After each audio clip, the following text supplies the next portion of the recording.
the back. Or too high, the umpire says. That's why they have to go in quick. Santo. Montagna peels off, runs to space. It was a little bit casual. The kick inside the forward 50. Milne threw himself at the footy. Revolt tracks it out of bounds. And moments ago, the soft hands of Nick Revolt, very important, just directing it down to Del Santo. Set of clearances so far. Clearances in general. The noticeable one there was Collingwood actually haven't had a clearance away from the centre. Schneider almost. Well done, Pendlebury to Johnson.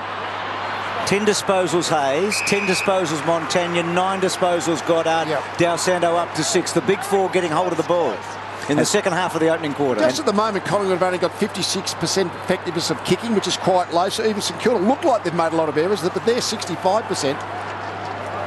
Gee, they would have taken this scoreline 10 minutes ago at quarter time. Maybe they can draw level, though. Didak had a slight airy. Montagna. Didak very well done to Thomas, who wants the safety of the line. And just on those statistics, Lee, the other interesting one, Collingwood have 51 kicks, 45 handballs. Last week they were well over the 2-to-1 kick to handball ratio, so probably indicative of the pressure in the game at the moment. More hand passes from the Pies.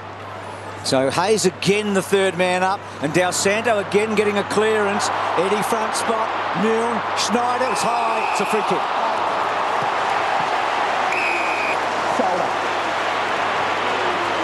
Ben Johnson! That's your mark. Can he go all the way here? I'm not sure. He's got 1 for 1. Remember last year, a couple of critical shots in the grand final last year. He couldn't quite nail them. This is certainly his maximum kicking distance, isn't it? Will he go the mongrel punt tour? It's his 4th grand final in 6 years. He's played 8 seasons of footy. He's played in 8 final series. It's his 21st final all up. He could say he was born for September. He certainly played a lot of it, but he's kicked a goal in every grand final he's played, including today. And that one, well, he's trying to crib as close as he could. And then Tuvey to ball. Schneider almost got him. Good kick out wide. Gee, that was impressive by Tuvey. Oh, sorry. He's had 2 magnificent tackles as well.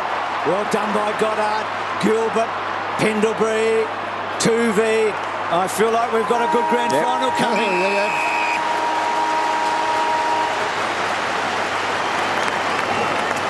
Thought they were going to reprise the fight in the break, go back to 1990.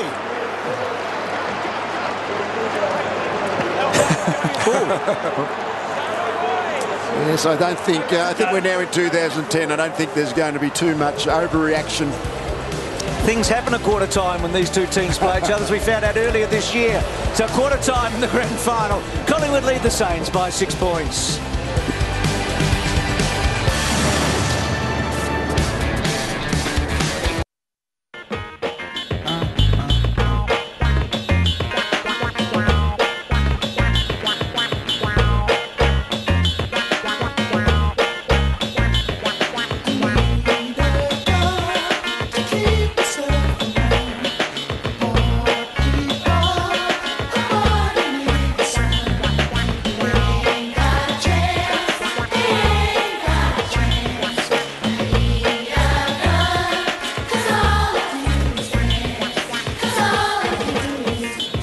Certainly a transformation coming over the first term of the grand final. Collingwood out by 20 points at one stage. Now it's contracted back to 6. Terrific performance by St Kilda. They got what they needed to do. It didn't seem likely they would do that, but they turned things around midway through that term. Tim Watson is down on the ground, and very shortly he'll be joined by Stephen Silvani. But I would think that Lenny Hayes, with his 10 possessions, has certainly been one of the stars so far in this game for the Saints, and they would be very happy with their midfield. Their midfield has done remarkably well, particularly out of the centre square. Let's go down to Tim Watson now. Well, Sauce, after a fast start from Collingwood, it's a fairly evenly balanced contest now. Yeah, well, it was good to get back into it. They probably got us on the spread a little bit. Their ball usage was good, but our indicators are pretty positive, so we're happy with that first quarter. And your key midfielders are getting plenty of the ball too? Yeah, they started to get it. Obviously, a couple of their midfielders hurt us early in Swan and Didak. Got a bit of the ball, but we closed them down in the latter part of that quarter. And you've been able to keep Dawes, Cloak and also Brown quiet? Yeah, they've done a reasonable job, but obviously it's going to be a pretty important quarter, this second quarter. Thanks for your time. Thanks. And Richo down there at ground level, I made the point they've done what they needed to do. Collingwood, reputed fast starters, they'd be delighted with the way they came back there. Yeah, they would. That last 15 minutes, there was some really big contests from some of the lesser-known St Kilda players. The last Schneider goal was set up by two of those guys.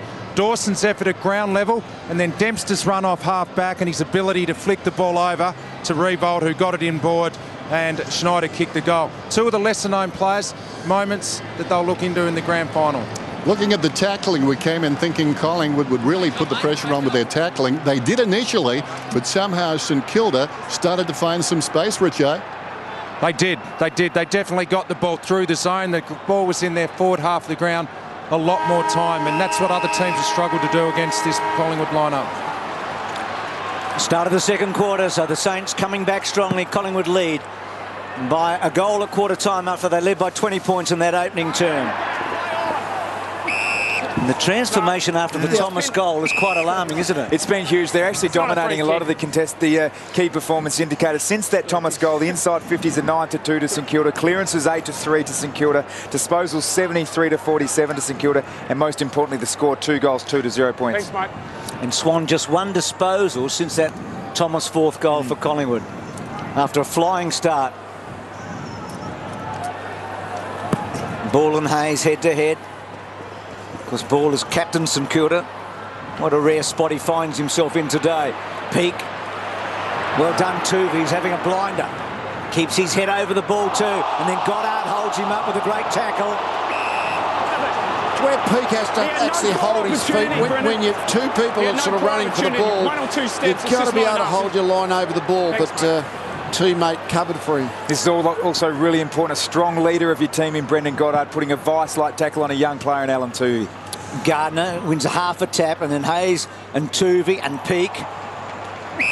The other thing that's happening here is St Kilda, actually no, Lee Brown is running back now because Sam Fisher had dropped back as a spare defender. So now we've got even numbers around the contest and either side, forward and back. Umpire Ryan with the bounce then. Slapped down initially. It's McWalter.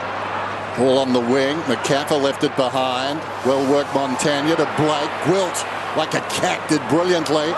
Smothered off the boot of Hayes. It ricochets across towards the middle. Dempster, probing kick inside the forward 50. Oh, well done.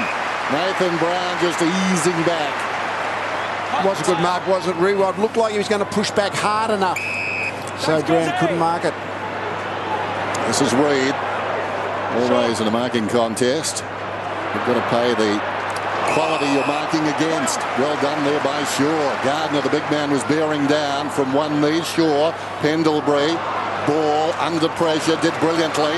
Now Brown looks inside the forward 50. Cloak is favoured by the kick. Dawson, not sure what he was thinking there. He was thinking body, not ball, wasn't he, Dennis? Yep. He was thinking he was looking for Cloak's body when he really had to look at the footy. Played on its merits. Even then, he wasn't sure. Always favoured by the kick, I think. Travis Cloak, I should say, actually takes more contested marks per game than Nick Revolt the other end. Not highlighting anything in particular, but just the fact that he is a very strong contested mark for the Collingwood Football Club. This man has his days. Needs to be on. Needs to kick this one. Needs to kickstart himself, and he does. Splits the middle.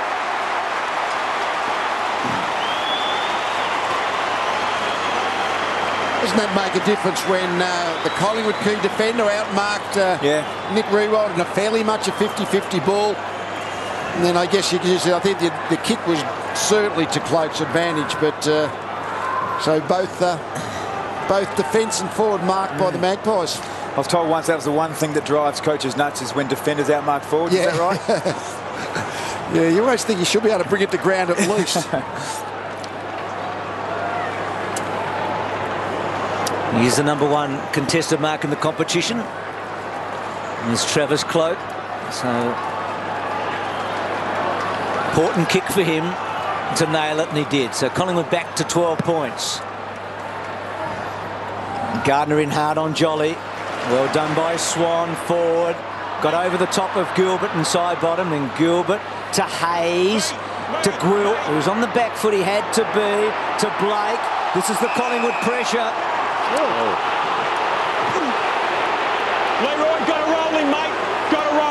on his number. Play on. We've come to see if a team handballs backwards in their defensive 50 against Collingwood, they're in a bit of danger. They get out of this one. Dawson wide, Jones searching, boundary throw in. Yes, if the handball has to be crisp, doesn't it? As soon as it hangs in the air a little bit, the Collingwood tackler is going to be there the same time as the footy.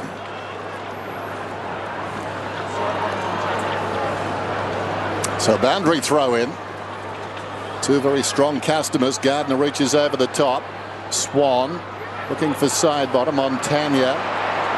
The hand pass stifled there from Hayes. Away comes Swan along the boundary line. Strength again, getting separation.